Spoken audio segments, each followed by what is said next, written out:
मेरे चाहने वाले, मेरे प्यार करने वाले इस टाइम पूरी दुनिया तो परेशान हैं।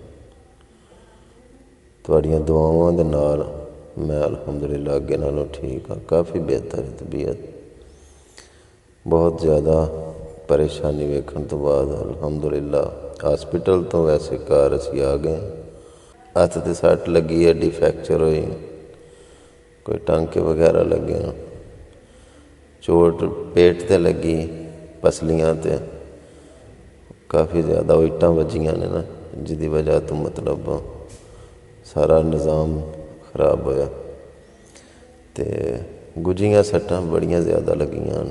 अलहमदुलिल्लाह अल्लाह का बड़ा शुक्र अदा करना, अल्लाह पाक की ज़ात ने बड़ा बचाया। एयरपोर्ट के करीब कपूर वाली स्टाप इत्थे रहायश है अपनी,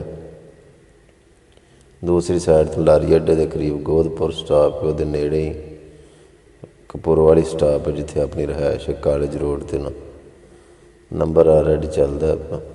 जेड़े भी दोस्त मेरा पता लैन वास्ते जितों जितों आए अपना टाइम कढ़ के, कीमती टाइम कढ़ के आए, मैं सारिਆਂ ਦਾ शुक्रिया अदा करना।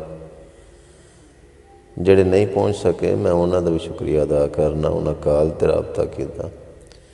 बाकी मुश्किल वक्त औखा टाइम जोड़ा बड़ा कुछ सिखाता है। पहले ही बड़े सारे सबक सन, एक नवे सबक की जरूरत नहीं सी, लेकिन आने वाला मुश्किल वक्त एक बड़ा वड्डा सबक एक होर दे के गया। तुहाडे आने वालियां दा मैं बहुत शुक्रगुजार हाँ, जिहड़े हॉस्पिटल पहुँचे, जिहड़े घर आए, जिहड़े आ रहे हैं, मैं सारिਆਂ ਦਾ शुक्रिया अदा करना। और मेरे वालों एक अफवाह उड़ाई गई कि उसकी डेथ हो गई, अवैस घुमन सियालकोटी फौत हो गया। वो खबर गलत। मैं जिन्हें भी वो खबर दी वो वालों यह कहांगा कि गलत खबर सी। मेरे वालों एक अफवाह उड़ाई गई कि अवैस घुमन सियालकोटी की डेथ हो गई, ऐसी कोई बात नहीं। मैनू एतराज़ नहीं, तुसी पोस्टां चाढ़ो, वफात वाली पोस्टां भी चाढ़ो, पर मर तो लैन दे होई एडी कादी काल पै गई। तो बाकी मैं अलहमदुलिल्लाह ठीक हाँ, कोई ऐसी बात नहीं। हालात परेशान तो गुज़र ही जाएंगे, अहबाब के होंठों की हंसी याद रहेगी।